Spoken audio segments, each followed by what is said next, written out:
really sort of in this, not in you, but being connected, and I like what Jill said about that. And but I wanted to ask you if I could walk amongst you and prick you with a needle and take a thread and sort of do a simple, it's a hem stitch. It's something that I use to just sort of go in and out of your thread, in and out of your clothes, and then I'll drag it to the next person and go on and on. And so somebody's going to hold it. So if you don't, I won't prick you, but if you don't want to be stitched in, I will just skip over you. And so I'd love it if you just want to, if you don't want to, just hold your hand up in and out. So do you want to hold it? Yes. So I need someone to hold it. So I was talking about this with my colleagues about how this, we were talking about the fates and the person who's like bringing the thread. So I think you can stand here. Oh, I see it. Yeah, cool. That's better. Do you mind if I do video while you do that? No, that's fine. That's fine. So I can just pull it out nicely. Okay. So I have my work on here in the first slide. Let me go to the first slide. Is a slide that is an embroidery. Now my works are on gifted works too, and I'm always working on pieces of cloth that were given to me.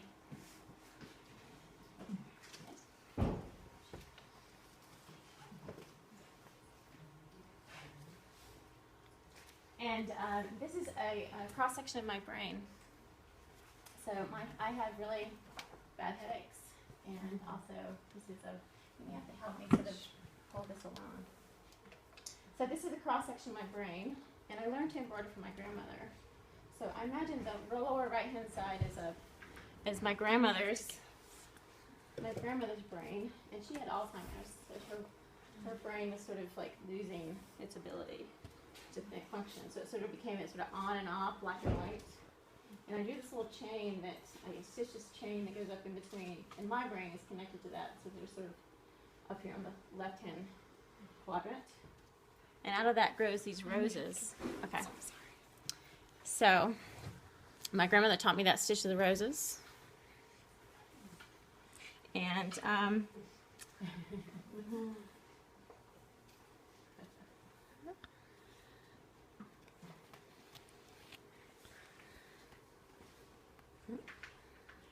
Derek, I think we're nodding on you. No. You can skip me. All right. So, and then the third little section up at the top is my daughter's brain. So I imagine it's sort of these three brains coming together. And so let's go to the next slide. Let's close up, but that's where we're connected. And out of that sprouts these roses up in the top left. So I see myself as bringing on this tradition of sewing. And then the next slide, it sort of makes this pattern, this diagonals interlacing. It's like a cosmati pattern, and then her brain is up there on the right forming. So this is Ring Around the Roses, how to fall down and learn how to get back up again. All right, let's go on. So this is another cross-section of my brain. This is a little doily sampler, and I looked at a cross-section of my brain. I imagine what my brain, I was thinking about her as a sewer, and what her brain, and where do you keep that? Where do you keep that color? Now, I wasn't actually looking at, like, I love that video that Rachel shows, but I wasn't really looking at what my brain looked like, but I mean what the colors look like. But I imagined into it. And this is called Crack Up in the Head, and show your lover the beloved eyes. So the eyes are down at the bottom. So I'm at, all right, next slide. Then I began sort of charting my world, and this is a chart of you, me, the baby, the guest, and God. So God's sort of in the center, and I became this ship down at the bottom. My daughter and I are over there on this left-hand side. We're looking at the globe, so I imagine her as always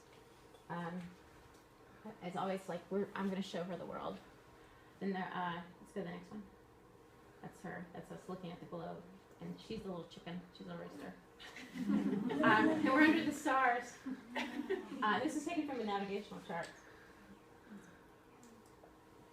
The next one. And they're sort of like, who's sleeping in this bed? So there's these roses sleeping in. Next one. That's me as the boat. On this slide, you're kind of blown out, but they, I began to take that sort of X form and sort of really moving on that. Now you can't really see this, but this has this what's called the trapunto effect. And when you sew, if you don't really know, if you're working on a sewing machine, you can kind of make it flare up.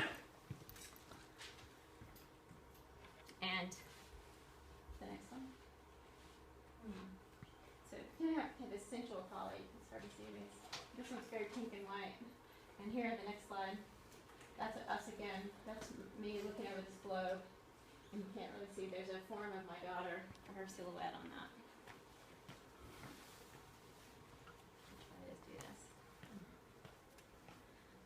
So I began using that X form again and again, and it has this sort of sensual, sexual quality, and having the center as being like where things all rotate around. So there's thinking about relationships and male and female, and these were also given to me, so it has this padding around it. And using the forms, the colors of this are orange, so I mentioned it's on fire. And it's called Endless Knot and Tangle.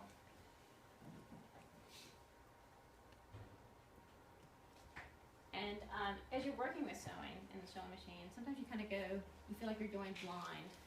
And this one is about the eyes go blind, which is a line from a Rumi poem. And let's keep coming. And this one is more about that sort of twisting and turning of that form of your brain. And this is called God Can Be Funny. I took that form, there you'll see it in the teacup. Inside the teacup is the original sort of X, and I stuck it in there. And this was from an embroidery that I was researching at the Antiquarian Society in Massachusetts. And it's called My Hours. So fades my hours, look on these flowers. So I used that idea of the idea of beauty and making something that lasts and lasts and lasts, as stitching can do. As I began really interested in looking at stitching from 1700s, 1800s, 1500s. Let's go forward. And thinking about how my practice, I studied painting and drawing, and seeing my work as drawing and painting, but yet wanting to use these stitches that were in some ways gifts and patterns that we're talking about today, and something that you learn. It's this haptic technology that you continue over and over, and how it can be a very therapeutic, art therapy. These are me, and this is sort of the opposite of that. I'm doing these counting stitches, and this is where every stitch that you make on one side of the cloth, it looks the same on the other side. This is black work, or in this case, it's red work, and this is forming around. And these are the pattern books that I'm looking at. And every time I make a stitch in, it comes back out on the other side, but it's supposed to look the same on both sides. And I'm still using those flowered forms to sort of make the drawing, and then inside that, I'm filling that out. So there's a needle coming up, and I've just finished that. They take around 8 hours just to make that one little thing. I'm looking at this sampler in Scotland. I've been doing a lot of research in Scotland, and this is a sampler from 1821. Keep going. And here is this is the piece that, and it's sort of my process. So I lay a lot of thread out there. I'm looking at that. This is an applique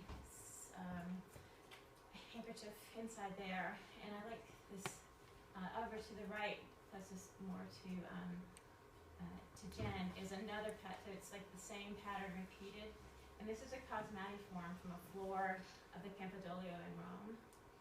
And I was thinking about that as sort of like the center of the universe, or the center of power, and working that way with sort of that counting those threads in and out. The idea of sort of up and down, it's like my brain is like a computer almost, but and having that be also the heart of things. there's my heart again. So I always sort of have that heart stitched in a lot of things.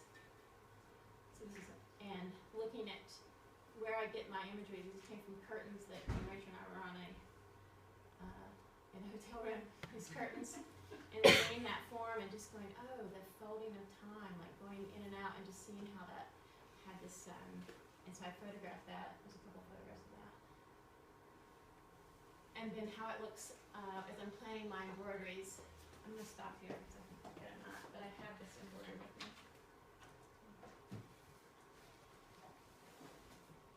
And here's the folding in and out. So let's go forward one stitch. So here's the back, here's the front side, and now the back side is up here. Is that side. Can you show that again? Sure. I'm going to pass these around. So here's the front side, and that's the curtain there. And there's the back side. And here it is again, so you can go forward. And this became my, I wanted to work this all in grays, and this was different stitches that sort of form this isometric grid. Okay, so seeing how these are all connected and wondering like where I'm going to get these, go forward with these.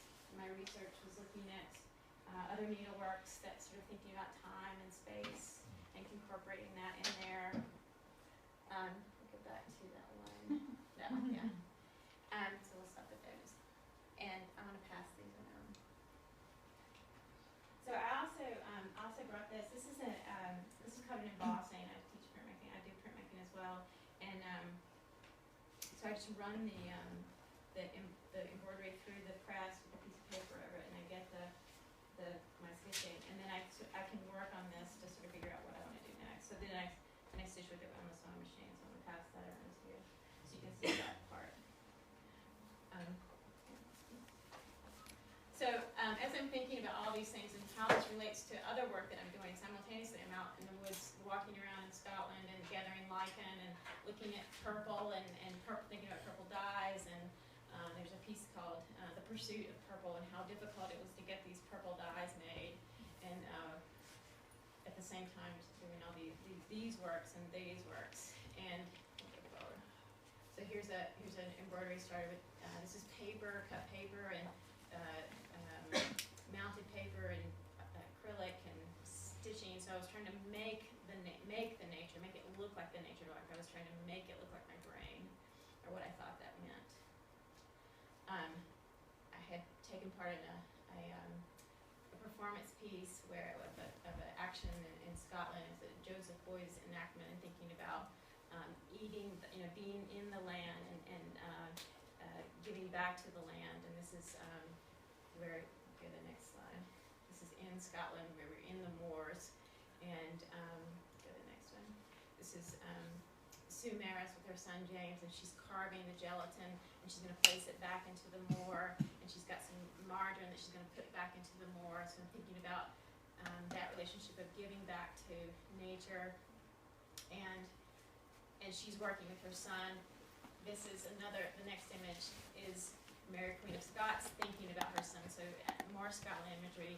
This is her depicting herself as the she-dauphin with the umbilical cord who became King James, which in the Marian hanging they actually cut the piece, and it's no longer shown as it was originally designed, but it shows her just as the dauphin with this piece that someone came and cut and appliqued with another sea animal, so it's not even what it really was intended. This is her mother as the phoenix, and Mary Queen of Scots. So I felt like I feel like a lot of times that my work is just I'm doing this work and this work, and Mary Queen of Scots getting her head cut. How can I ground myself? So I'm going to Scotland to make butterflies, and here I am making the body of the butterfly. And here's the wings of the butterfly. And I'm thinking about, is it a butterfly or is it a moth? Thinking of Van Gogh's death skull moth. And here's my moth. And here's my butterfly. So which is it? So it became this sort of 3D event. And I came to, I'll pass that one around. So again, it's sort of the same with what Elena said. If you know your hands are dirty, don't be touching your hands. But otherwise. So there's a little skull, and am I making am I making butterflies, or am I thinking about just being a fairy, or how can I become this sort of innocent, having this like just making aspect. So my daughter is making these fairy embroideries, and there she's got her drawing, and we color traced it, and there it is again, and it's beside mine with my skull, and how mine is about a folding time and where I exist in time. And this is the jacket, and there she is, fairy, and she's touching the jacket. So this is a jacket that I'm working on, which is has a front and a back. So I'm going to show you. I brought the jacket today. So that's another aspect of the performative work. So I never tried the jacket on, but it's a jacket that was my grandmother's, and I've been making this for a show. So it's my grandmother's jacket, and on it are my daughter's drawings. So when she was 5. So it's a really rather dowdy sort of jacket, but she, and I can't imagine like wearing it where this is like a dressing gown. So I can't imagine really wearing this, but I guess she did. So on it, there's like hearts on my sleeve. These are all drawings that my daughter made, and she was very attached to breastfeeding. So I put these giant flowers here, and then the fairies are touching that with, let's keep on the slide. So inadvertently, so then I also decided that I could be a little sexy, and make the underwear.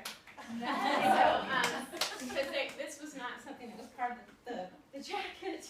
So my daughter made these hearts, and they weren't quite right, but they were 2 hearts connected, and it looked really like a phallus and a vagina. So I was like, oh well, that's kind of what you have to have in order to raise a child.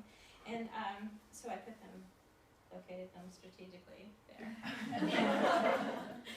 So I want to end with that last slide. On the back is this is a totem that she made. She didn't realize she was making that too. And on this is it looks like my grandmother's hair, and my mother's hair, and then my hair, and then hers. And then so I saw this drawing. I was like, what a fantastic drawing. And I knew that that's where I wanted to locate it, on the spine.